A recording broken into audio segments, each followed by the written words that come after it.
Oh, gosh. Right? Yeah. Right. Okay. Well, she is back. And in this episode, we're going to review Megan 2.0. Is she going to be another TikTok sensation this time, do you think? Or is she going to be another franchise like the Chucky series? We're going to let you know. So stay tuned for the Megan 2.0 review. Dun, dun, dun.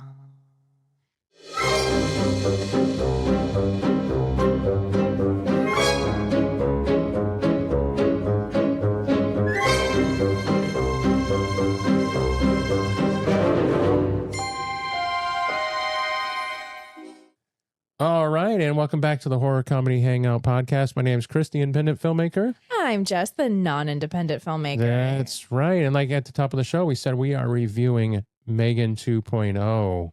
Yes. Woo-hoo. Now, we saw this, the first one.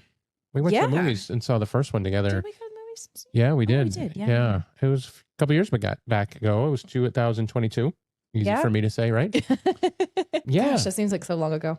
That does seem like a long time ago. Yeah, but we really liked the first one. Yeah, we really enjoyed it.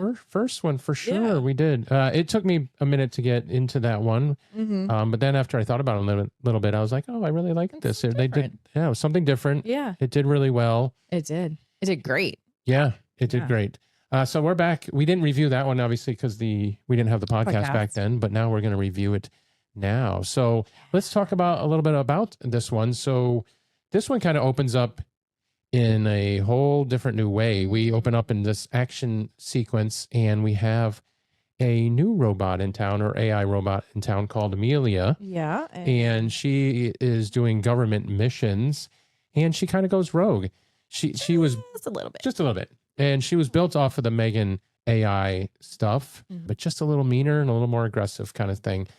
So she's out of control and they need the help of Gemma and Katie, which were in the original, to basically stop her.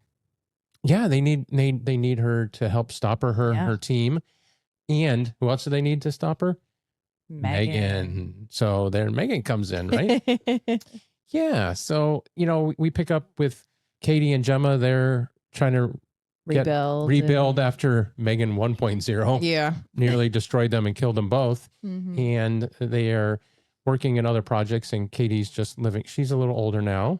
Yeah, and she's still trying to figure out life and trying to figure out her and Gemma's relationship still.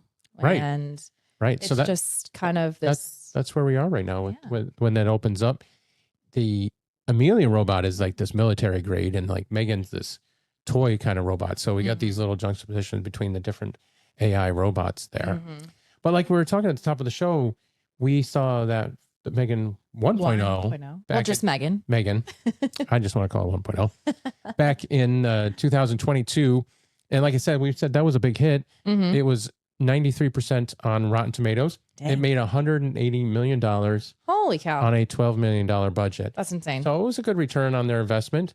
And they were like, hey, why don't we make another one? Right? Yeah. Let's do that. So I let's get into some of the things about this. You'll know more. Yeah, just let's talk about the good stuff first. And actually, let's talk about who's in it. Okay. Want to talk about who's in it? Yeah, we could do that. So who do we have?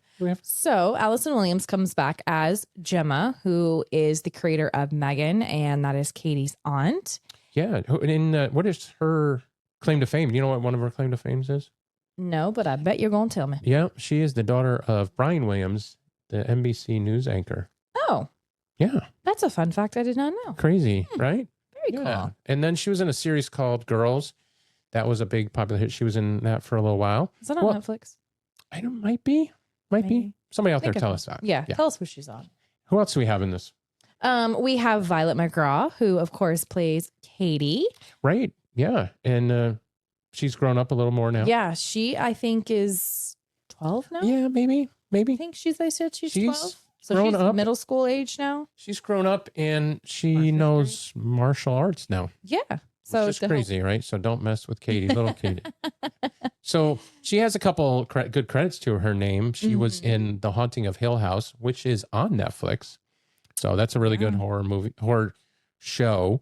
And then she was in Ready Player One, which is really good. which is another good. That's a movie. Yeah, that's a good movie. Yeah. If you haven't seen it, check that movie out. So also rounding out the cast here, we have Amy Donald. She plays Megan. She plays Megan. She played Megan in the first one, and she played Megan in this one. Mm-hmm. She was also in a good show, a TV show called Sweet Tooth on Netflix, which I really enjoyed Netflix. too. Yeah, all Netflix all day long. And then we have Jenna Davis. Oh, Sorry, so Gina Davis was in this. I missed that. not Gina Davis. Jenna Davis. She is Megan's voice. She plays. She does the voice for Megan. So Megan takes up a lot of people to put Megan. Put her together. Put her together and get her out there. Poor girl. I know, right? She needs a lot of people. Jenna was in Lisa Frankenstein. Was she? Mm-hmm. Oh. Yeah, and we did a review on Lisa Frankenstein. So check that out if you haven't seen that one. That was a fun review. That was a fun review. Yeah. It was a good movie too. And then I know we always do this in one of these reviews, every review. Oh, we always mess up a name. A name. So Ivana Sakno? Sakno, yeah. Everybody's been saying it that way, so I feel pretty confident that maybe I got it right this time. That's what we're going to go with. So apologize if we butcher your name. Yeah. Sorry. I know you're watching. So she plays Amelia, the mean, aggressive AI robot. Mm-hmm. She was in Ahsoka, which is a Star Wars series that just came out. She was really good in that. Didn't get great reviews, but she did a really good job in that. I think she did really good in this too. Yeah, she did a really good job in this. Yeah. And then High Fidelity, she was in that as well. Oh, okay. And then Gerald Johnston comes back as the director, and he directed the first one as well. Oh. So you're like, oh, good. He directed the first one. Maybe we're going to get the same thing in the second one. Yeah. And then he also wrote along with James Wan. James Wan from many things and his company, Atomic Monster. Yeah, and there was another writer too. I forget their name as well, so I apologize. But there was 3 writers on this, but they were on. So he came back to direct.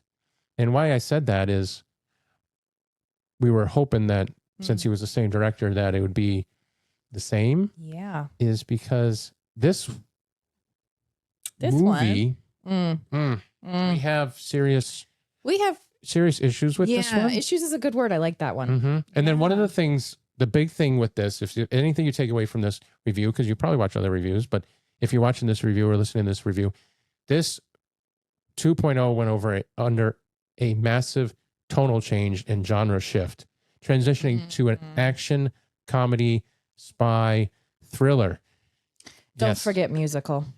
Oh, well, yeah, there was a scene where that just bothered me. Megan, we'll get in that in the bad section. We'll get there. Yeah, okay. The bad section. Don't skip ahead. The big thing we wanted you to take away from this is that this is an action, comedy, spy thriller. Mm-hmm. This is not a horror movie anymore. No longer is it a horror movie. There is zero horror in this. Zero in this film at all. I think the only horror you can say from this was the horror of AI robots taking over. That's a good one.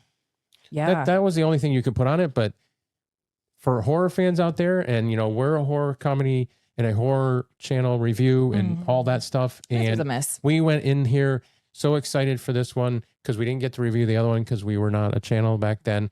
And then it just changed. But I was committed to reviewing this one because of we said we were the last one. And we thought, and we did say in the last review of the other thing we did, we said we'd review this one thinking it was going to be a horror comedy, another horror comedy. And it was not.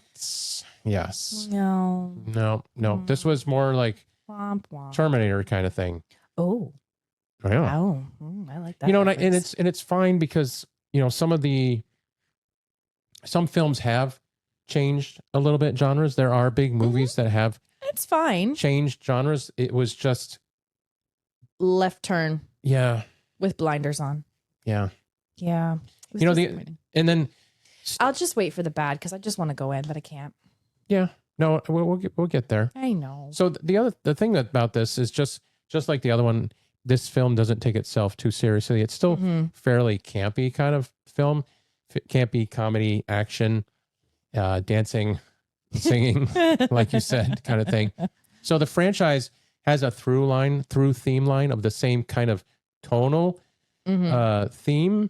It feels familiar because you can get right back into like, okay, it's the same. You can similar resonate with cast. the characters again. Yeah, you got Megan again. So that kind of thing is the same, but then everything else, doesn't feel the same. All right, so let's move on to like some of the good.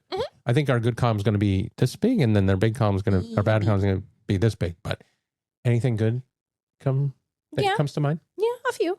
Okay. So I have 3 goods for me. That's it. 3 goods. Yeah, just 3. Okay. So I liked the action. I appreciated that. I liked the fact that it was the original cast that came back. Okay. So I could connect with them. Okay. And then what was my third thing? I lost it. Maybe it was only 2. You're like, I just want to make it sound like 3. Okay, it's really 2. It was 2. Yeah, that's all. I'm just going to break up that last sentence and make it 2. Right? Yeah. Yeah. So I appreciated. Okay. Oh, maybe it was because it was Megan too. No, that's still part of the cast. All right, but it was 2. Yeah. I tried to squeeze a third. Well, for me, I'm with you. I enjoyed the action. I mean, it was good action. Wasn't crazy top notch action. It wasn't John Wick action, but no. But it kept you engaged. It did. It was just like, I'm like, okay, it's just like these killer robots going after each other, and I was just disappointed because I wanted it to be horror like it was before. So, yeah, I was like, yeah. Nothing. So there was some okay comedy. You didn't think the comedy was like it didn't land. Some of it landed for me. Barely. They had some Steven Seagal references in there, so that was fun for me. I don't think people watching this movie, or at least the first one, know who Steven Seagal is. Because I was like, wait, what? Yeah, you did. And then, but I know who Steven Seagal is, and I've seen some of his movies when I was younger. Right. But they referenced some of them, and then the first movie was more of a younger crowd. That was the thing too. The acting was I think the acting was pretty good throughout it. I think, yeah, we'll talk about Gemma's character in the other one. The dynamic between Katie and Gemma. Did you like that? I thought that was they're no comment. Okay. I have to wait. All right. Yeah, I mean, except for her being now this killer robot that has to go after this bigger killer robot. Before it was a toy that just went after her family. She still had that campy Megan style to her in a way. So there was there for a little bit. Yeah. I liked Amelia as the villain. She played a good villain. She did play a good. Oh, that could be my third one. See, I liked her as the villain. But the thing is, we didn't know much about her. That was the only thing. Is like I didn't know very vague the backstory of her very much. But that's okay. Yeah. So they left that out a little bit, but I think so. Because I think I walked out of the theater saying too, I wish I'd have known more backstory on her because I did like her character. Mm-hmm. Yeah. And I think we can contribute that to the actress who played that. I think she really embodied that character a lot. Yeah. So because she was a little bit of a seductress femme fatale. Yeah. In part of the movie. So I appreciated a little bit of that. Okay. Okay. All right. So let's go on to the bad, your big long list. Yay! Your bad. Yeah, no, she's very excited about that. But can I start? Yeah. Okay. Fine. Thank you. Yeah. So I'll complain later. The big thing about this was because it's not horror, right? It's not horror. So go along with me on this. And it's PG-13.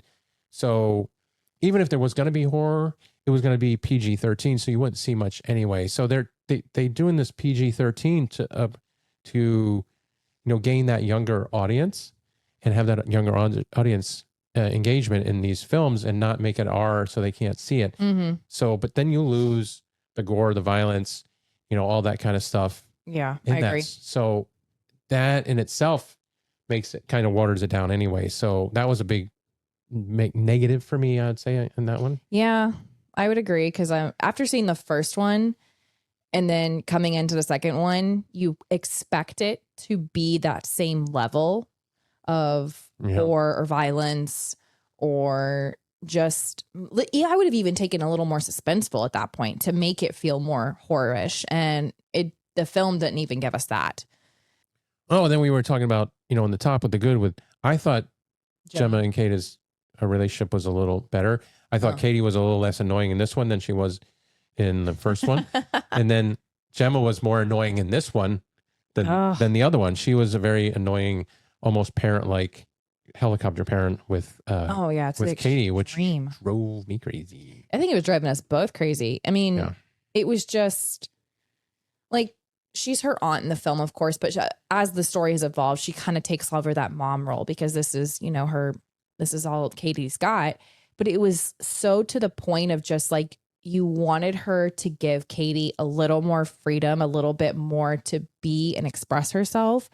And it wasn't almost until a certain point in the movie, I don't want to give too much away, that you finally got that relief.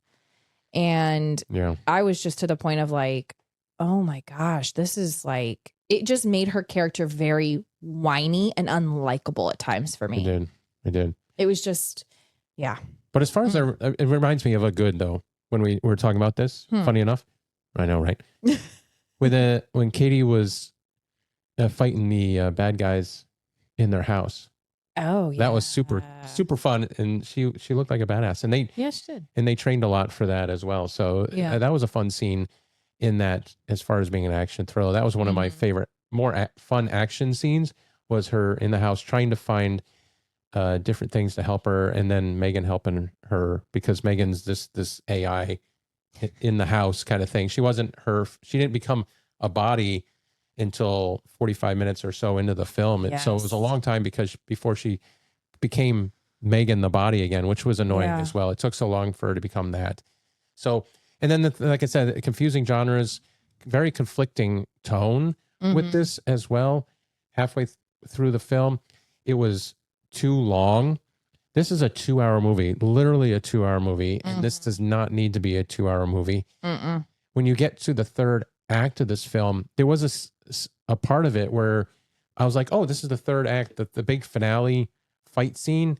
And then that scene stopped and went on for a little bit. And then it went to another fight scene in the lair underneath. They had a lair where they were all hiding out. So I was like, I was good with it being done with that scene and all, wrapping it up. And then they just like, nope, we're going to go on to another bigger fight scene further along. And that was a little bit annoying with that. So it would have been nicer to have it maybe an hour and a half long film kind of thing. I'm good with an hour and a half. You can tell a lot in an hour and a half. Yeah, so, I agree. Yep. Because there was parts in that movie that I even told, Chris, I was like, they could have taken at least this scene out and that scene out, and the movie still would have held water. And I think for me, I was more aggravated they didn't bring Megan back fully. They brought her back in a different form. And then it was like, after eons of convincing Gemma's character that they needed to fully bring Megan back to her original, body, it was like, oh, thank God. Right. It was a long time. And then, there was a very confusing message. And I thought I was the only one until I saw some other people talking about it too. It was the AI supposed to be good or bad? And then is Megan good or bad? They were trying to ride the line of like that as well. Yeah. Obviously we know Amelia was bad, but it was a very conflicting message. They were the plot was very convoluted. Was it a spy? Then the thriller, I just would have been nice if it was just a very more straightforward plot.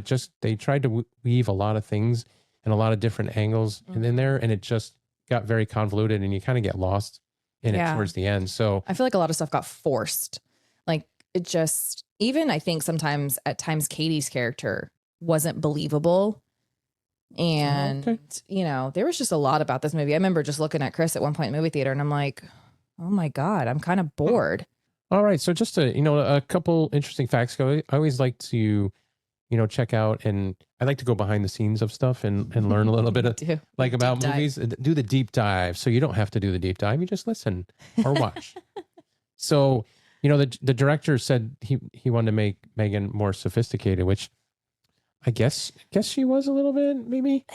Yeah. I mean, I think they had to put things in there because, of course, this film is almost 3 years later that it came out. Well, yeah. So, of course, the characters have grown up, they've evolved. So I can get the point of it, but it was. Yeah. I mean, she's a more mature AI robot, I guess, at this point. I guess you can make it whatever you want. So, and I found it interesting that the actors went under a lot of stunt training, keto. They train keto. to do all the stunts that they were doing. A lot of them did a lot of their own stunts. Even Katie did some stunts too, which was super cool. Which is super cool. She just really embodied that and got into it. And it's super cool to watch her do her interviews, and she loved doing that role. So this is, again, Blumhouse, which film. we love. And I do love Blumhouse. I love what he's built, and he doesn't always. All of Blumhouse films are not all horror. There are other films in that. So I guess when, Gerald came to him and said, "Hey, I'm going in another direction," he was like, okay. "All right, that's fine. Let's do that." Gerald also had said they have the option, or are looking at, can do 5 more of these films. Oh. Yeah. So this is probably the last review we'll do of this, because they've taken a whole nother direction. Unless they go back. Oh, please, I beg of you. Unless they go back towards horror comedy or horror film, then we'll come back and do that. But again, like I said, with the Blumhouse thing, we were reviewing it because we do review independent horror films, and I still consider Blumhouse an independent film, production company. There are small budgets, even though their budgets have risen quite a bit over the years. And we also they're still low budget. Yeah. And we did promise. We did promise we would review Megan. So we wanted to uphold our promise to you guys and put this review out. So yeah. But I do, one other thing that I do like about this is, like, it does explore the AI and what AI can do. And if you build it and then unleash it, what's going to happen, and when they take over, kind of thing, and how do we stop that kind of thing? Yeah. How can we put control it a little bit so it doesn't? It's like all our films now these days seem to be all AI.